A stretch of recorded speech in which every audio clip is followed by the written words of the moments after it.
सो welcome back once again. मैं हूँ आशीष और आप देख रहे हैं द लीगल इंस्टीट्यूट। आज के इस पर्टिकुलर वीडियो में हम बेसिकली बात करेंगे कि बच्चे के मेंटेनेंस की जिम्मेदारी किसकी है।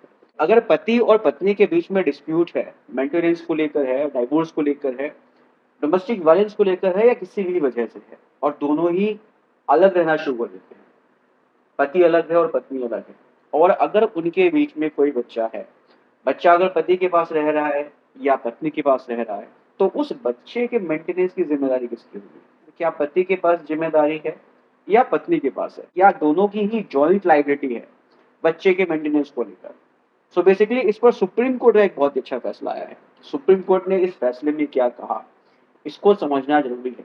सबसे पहले मैं बेसिकली आपको बताऊं कि जो मेंटेनेंस का लॉ है वो आता है सीआरपीसी के सेक्शन 125 से, या जो अब नया कानून आ गया है भारतीय नागरिक सुरक्षा संहिता, इसके सेक्शन 144 में मेंटेनेंस के बारे में प्रावधान है। सेक्शन 144 या सेक्शन 125 जो सीआरपीसी का है, वो बेसिकली बात करता है कि पत्नी या बच्चा, कोई भी बच्चा जो अडल्ट नहीं है, जो मेजर नहीं है, चाहे वो लड़का है या लड़की, वो अपने फादर से मेंटेनेंस को क्लेम कर सकता है, लेकिन अपनी मदर से वो मेंटेनेंस को क्लेम नहीं कर सकता है। तो यहाँ पर आपको समझना होगा कि फादर की रिस्पॉन्सिबिलिटी है मेंटेनेंस की, मदर की नहीं है। इसी चीज को सुप्रीम कोर्ट ने भी अपने इस जजमेंट में क्लियर किया।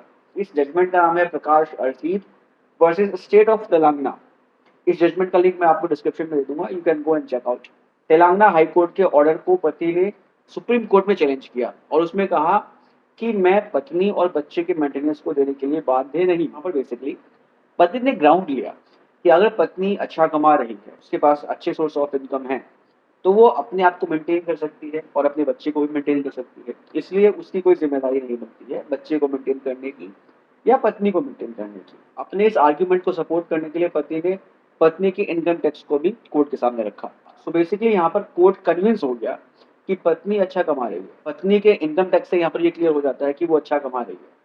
तो यहाँ पर बेसिकली सुप्रीम कोर्ट ने पत्नी की जो मेंटेनेंस थी उसको बंद कर दी। सुप्रीम कोर्ट ने कहा कि अगर पत्नी कमा रही है और अच्छा कमा रही है, तो पत्नी की जो है मेंटेनेंस की जो लाइबिलिटी हस्बैंड के ऊपर है वो नहीं होनी चाहिए। हस्बैंड पत्नी को मेंटेनेंस देने के लिए बाध्य नहीं है। लेकिन अगर बात बच्चे की करें, तो बच्चे का मेंटेनेंस की जिम्मेदारी फादर की ही है और फादर को मेंटेनेंस देना पड़ेगा। यहाँ पर बेसिकली हाई कोर्ट ने बच्चे के लिए 25,000 मंथली का मेंटेनेंस पति पर इम्पोज किया था। सो सुप्रीम कोर्ट ने भी यहाँ पर इसको अलाउ कर दिया। यहाँ पर पति की जिम्मेदारी है, सुप्रीम कोर्ट ने कहा कि पति की जिम्मेदारी है कि वो बच्चे को मेंटेनेंस देगा, क्योंकि प्रोविजन इसकी बात करता है। सो बेसिकली यहाँ पर समझना होगा कि पति की जिम्मेदारी है बच्चे को मेंटेन करने की। पति अपनी इस जिम्मेदारी से भाग नहीं सकता है। अगर पत्नी अच्छा कमा भी रही है, इसके बावजूद बच्चे को मेंटेन करने की जिम्मेदारी पति की है। पति is liable to give maintenance to the child. So basically अब यहाँ पर क्लियर हो गया होगा कि बच्चे को मेंटेन करने की जिम्मेदारी पति की है।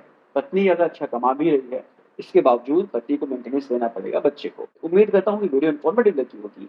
अगर इन्फॉर्मेटिव लगी है तो उसको शेयर कीजिए। मिलते हैं नेक्स्ट वीडियो में। Take care, bye bye.